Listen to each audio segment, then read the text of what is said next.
आपने कभी सोचा है यदि भगवान सर्वशक्तिमान है तो वे भक्त की पीड़ा तुरंत समाप्त क्यों नहीं करते? कथा उस समय की है जब द्वारका में एक निर्धन ब्राह्मण वर्षों से कष्ट झेल रहा था। घर में अन्न नहीं, तन पर फटे वस्त्र, पर मन में अटूट भक्ति। एक दिन उसने आकाश की ओर देखकर कहा, प्रभु यदि आप मेरे साथ हैं तो यह अभाव क्यों? उसी रात स्वप्न में स्वयं श्रीहरि प्रकट हुए। मुस्कुराते हुए शांत तेजस्वी ब्राह्मण ने रोते हुए पूछा, प्रभु मैं आपका नाम जपता हूँ, फिर भी मेरे जीवन में सुख क्यों नहीं? भगवान ने मधुर स्वर में कहा, पुत्र तुम्हें कष्ट मैं नहीं दे रहा, तुम्हारे ही कर्मों का शेष फल चल रहा है। ब्राह्मण चौंक गया, पर प्रभु मैंने तो इस जन्म में किसी का अहित नहीं किया।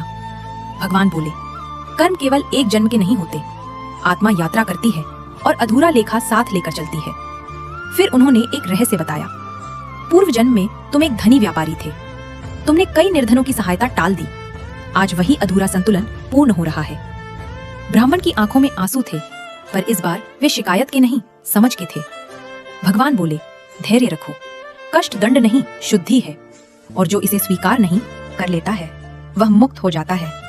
सुबह जब ब्राह्मण जागा, उसका जीवन तुरंत नहीं बदला, पर उसका दृष्टिकोण बदल गया था, और वही परिवर्तन उसकी सबसे बड़ी कृपा बन गया।